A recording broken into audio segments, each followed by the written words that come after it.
Hello, everyone, and welcome back to the Association Podcast. We have the pleasure of being joined today by Alexis Redmond, who is currently the Director, Career Management Resources at the American Speech Language Hearing Association, ASHA. Alexis, thanks so much for being with us today. Thanks for having me. Excited to chat. And I'm just compulsively curious. I mean, the one thing with having a name glitter, I like to learn. And so I started learning more and more about our members. So in 2016, our organization did an assessment of our job board and found that, we were losing money, and we weren't losing money because, the job board wasn't valuable. We were losing money because we were irrelevant to our membership. We had this tool that didn't mean anything. It was there, but it wasn't centered as a cornerstone of their membership journey. And so we had to create content to address that. And in doing that, it's led to the launch of the career portal, the launch of virtual career fairs, the launch of a social media series where we do interviews with members about their journeys. And so it's been really good that we were able to kind of ramp up to where we are now, because with the market and the movement, because of the pandemic, with our members working in schools and in healthcare, they're really tired and they're very taxed. And they're looking for hope and they're looking for opportunity. So there's an incredible amount of movement. And while, yes, everyone's pointing at the Great Resignation, but it's really the Great Reshuffle. Mm-hmm. People are shuffling into new spaces. And so that was so important for us because people want that connection. But it also solved a bigger issue for us with having the virtual event, because our membership prior to the pandemic, had less than 1% unemployment rate. And so we used to have this huge career fair where you had 70 booths, and it was like on one of the smaller exhibit halls next to our larger floor. And how enticing could you really make it for someone who's employed, who's probably their employer paid for them to be at annual, to hey, come over and talk to this employer, versus having a virtual event. You can have that anonymity, you can have that privacy, you can just window shop. And for our members, that was really nice, because for those that felt like, oh, I'm underappreciated or I'm undervalued, or I don't know if my salary is competitive, they could go through these booths and look at the postings and look at what the salary said and have a passive chat and not have to totally make themselves vulnerable. And so, creating the events, they were able to really connect, and it really paid off. I mean, for in-person events, we were paying over $50,000 a year to set up that area on the floor, and only really bringing in maybe $70,000 in booth revenue. By going virtual, the platform cost us under 35, and we made over 125. And it was because it was the right time, right tool that allowed people to do what they wanted to be doing. They wanted to be connecting. They wanted to find opportunity. And so that really worked. And with this kind of deteriorating trust in institutions, what's happened is that members are asking for more change now. And that totally rubs against the way associations traditionally like to work in terms of best practice.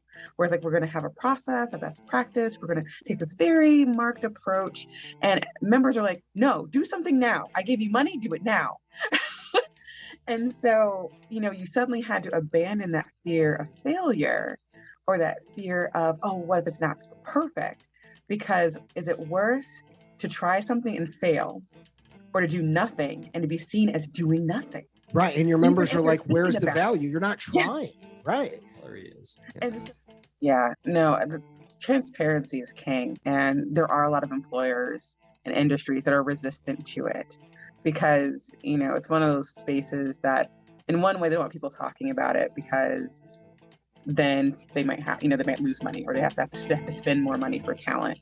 But in other ways, it's one of those things of reinforcing institutional and sometimes systemic discrimination, because, it's better to be transparent. I know in the state of New York, they're pushing so that all job postings require to have that transparency.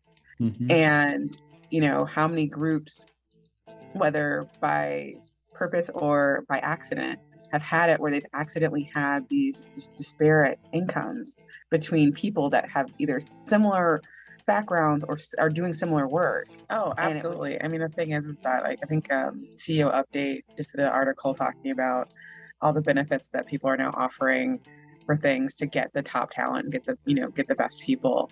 And the thing is that for some employers and different professions that thought that, oh, we've got the market cornered. They're being challenged to do more. They're being challenged to say like, well, wait, if I give you X, Y, or Z, what is that really valued within the association, or was that really valued within the industry?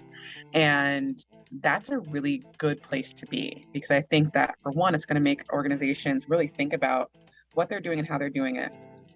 They're going to make sure that they have the right people at the table, and they're going to figure out how to be innovative, because if they figure out how to be innovative and capitalize on new opportunities, they're going to make the revenue to pay for all the top talent.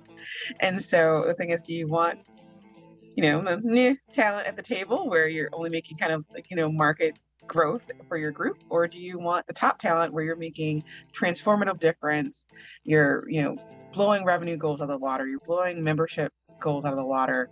You are just leading the pack. And so the thing is that in those spaces where you can be uncomfortable, whether it's being transparent about salary or having to be more aggressive in offering things to talent, it's in those spaces that you are uncomfortable that you have the greatest opportunity for growth.